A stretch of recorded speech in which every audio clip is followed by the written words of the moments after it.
नमस्कार, मैं हूं राशिद और आप देख रहे हैं वन इंडिया हिंदी। जम्मू कश्मीर में आज दूसरे चरण के लिए मतदान जारी है। सुबह से ही मतदान केंद्रों पर लंबी लंबी कतारें लगी हुई हैं। दूसरे चरण में 26 सीटों पर वोटिंग हो रही है और इस चरण में 25 लाख से ज्यादा मतदाता 239 उम्मीदवारों की किस्मत का आज फैसला करेंगे। तो वहीं वोटिंग के दौरान जम्मू कश्मीर के अलग अलग दल के दिग्गज नेताओं ने कई बयान दिए, एक दूसरे की पार्टी पर और जम्मू कश्मीर के हालातों पर क्या कुछ कहा, सुनिए। कोई भी पार्टी, कोई भी उम्मीदवार हारने के लिए इलेक्शन नहीं लड़ता। तो हमारे एक्सपेक्टेशंस यही हैं कि आज ज्यादा से ज्यादा वोट जो हैं नेशनल कॉन्फ्रेंस के उम्मीदवारों को पड़ेंगे। जहां नेशनल कॉन्फ्रेंस के उम्मीदवार नहीं हैं, वहां कांग्रेस के साथ हमारे अलायंस के तहत कांग्रेस के उम्मीदवार को जो है वोट मिलने चाहिए। और उम्मीद ये की जा रही है कि 8 अक्टूबर के बाद अक्सरियत हमारी होगी और नेशनल कॉन्फ्रेंस कांग्रेस की यहाँ पे अलायंस गवर्नमेंट जो है काम करेगी। यही हमारी उम्मीद है।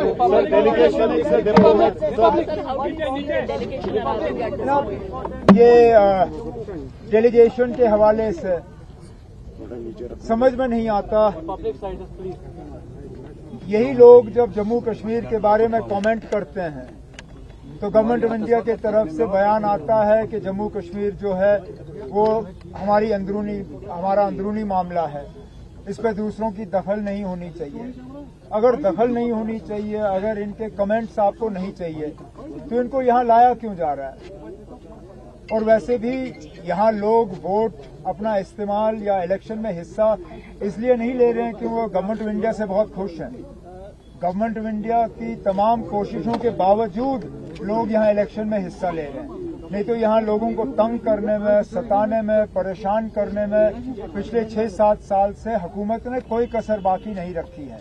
इसके बावजूद लोग अगर इस इलेक्शन में हिस्सा ले रहे हैं तो ये लोगों की, मैं कहता हूँ इसका श्रेय लोगों को जाना चाहिए। लेकिन गवर्नमेंट ऑफ इंडिया कोशिश कर रही है कि इसका सारा क्रेडिट गवर्नमेंट ऑफ इंडिया को मिले, जो कि यहाँ के लोगों के साथ धोखा है। और अगर बाहर के डिप्लोमेट्स को लाया जा सकता है तो मुझे ये बताएं ना, बाहर के जर्नलिस्ट को इजाजत क्यों नहीं दी जा रही है? बाहर के किसी भी जर्नलिस्ट को जिन्होंने अप्लाई किया था इस इलेक्शन को कवर करने के लिए, उन्हें इजाजत नहीं मिली। लेकिन एक गाइडेड टूर टूरिस्ट की तरह इन डिप्लोमेट्स को लाके यहाँ इलेक्शन दिखाए जा रहे हैं, ये अच्छी बात नहीं है। सर थोड़ा ट्रेंड साउथ कश्मीर में काफी ज्यादा सुबह से ही वोटिंग देखने को मिली, लेकिन श्रीनगर थोड़ा स्लो है। आपको क्यों लग रहा है कि ऐसा हो रहा है? तब हमारी वोट डालने की आदत नहीं रही है। हम श्रीनगर के लोगों को 35 साल अपना वोट इस्तेमाल करने की आदत नहीं रही। हमें थोड़ा सा सीखना पड़ेगा दोबारा, मतलब घर से निकल के पोलिंग बूथ में जाना। लेकिन मैं उम्मीद करता हूं कि बाकी जो सराउंडिंग एरियाज हैं वहां के पोलिंग को देखने के बाद श्रीनगर के लोग भी निकलेंगे और अपने वोट का इस्तेमाल करेंगे, क्योंकि आखिरकार उनको भी अपने एमएलए पे जो है, अपने एमएलए से काम मांगने का हक है। और वो हक जो है वोट से शुरू होता है। उन्हें अपने एमएलए को चुनने में जो है अपनी आवाज बुलंद करनी चाहिए और फिर अपने एमएलए से जो है काम मांगने चाहिए। भारतीय जनता पार्टी को जनता का जबरदस्त समर्थन मिला है। जम्मू कश्मीर में दूसरे चरण के मतदान में लंबी लंबी कतारों में सुबह से ही मतदाता निकले हैं।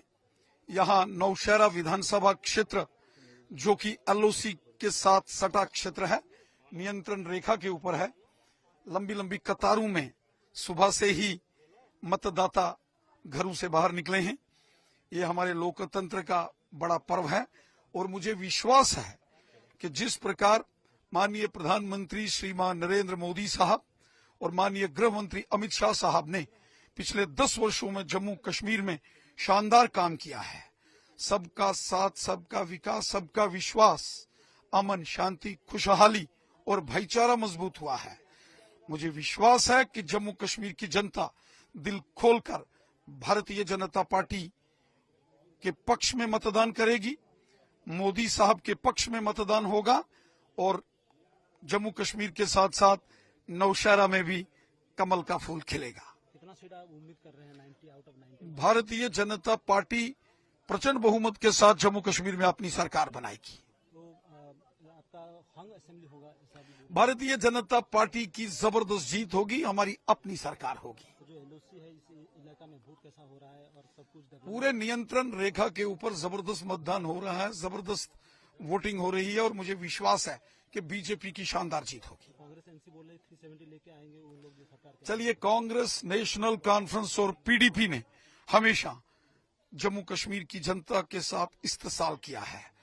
यहां उन्होंने जम्मू कश्मीर की जनता का बंटाधार किया है, इसलिए मुझे विश्वास है कि जनता का पूर्ण समर्थन भारतीय जनता पार्टी को मिलेगा। पहले हमारी कोशिश है कि बीजेपी जनता का विश्वास हासिल करे और जब बीजेपी को जनता का समर्थन हासिल होगा, बीजेपी की बड़ी जीत होगी तो मुख्यमंत्री भी होगा। जो भी होगा, चेहरा जो भी होगा, भारतीय जनता पार्टी इस बड़ी जीत के बाद, जम्मू कश्मीर विधानसभा के चुनाव जीतने के बाद इस पर निर्णय होगा। देखिए, मुख्यमंत्री होता है, जो भी होगा स्वीकार्य होगा। मुबारकबादी जम्मू कश्मीर के लोगों को, ये उनकी अनथक कोशिश का नतीजा है कि आज एक बार फिर वो जमहूरियत का सूरज देखने निकले हैं। पहले हमें बाइकआउट का कॉल मिल रही, इस टाइम हम देख रहे हैं कि लोग निकल रहे हैं, लाइनों में खड़े हैं, वोट कास्ट करने, अमन चाहते हैं और तरक्की चाहते हैं। अच्छा है, मुझे लगता है गवर्नमेंट ऑफ इंडिया को रिस्पॉन्ड करना चाहिए। ये तब्दीली जो लोगों की सोच में आई है, वो इस उम्मीद से आई है कि उनके हुकूक को जो पामाल किया जाता था, अब उनका खास ख्याल रखा जाएगा। खासकर जमात भी अब मैदान में आ चुकी है, कैसे आप इसको देख रहे हैं? देखिए, ये जो वोटिंग परसेंटेज में आप देख रहे हैं बढ़ावा, मुझे लगता है उनकी वजह से भी है कि चाहे वो डायरेक्टली अभी नहीं आए हैं, लेकिन उनकी वजह से भी एक लोगों में वो आस सी बढ़ गई है कि शायद दीनी जमातें भी साथ हैं तो अच्छी सरकारें ही बनेंगी आगे।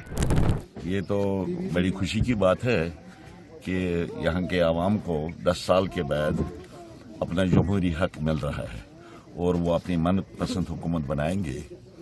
जैसा कि सबको मालूम है कि पिछले 10 साल से यहाँ के आवाम बड़ी मुश्किलात का सामना कर रहे हैं, बड़ी परेशानियों का सामना कर रहे हैं।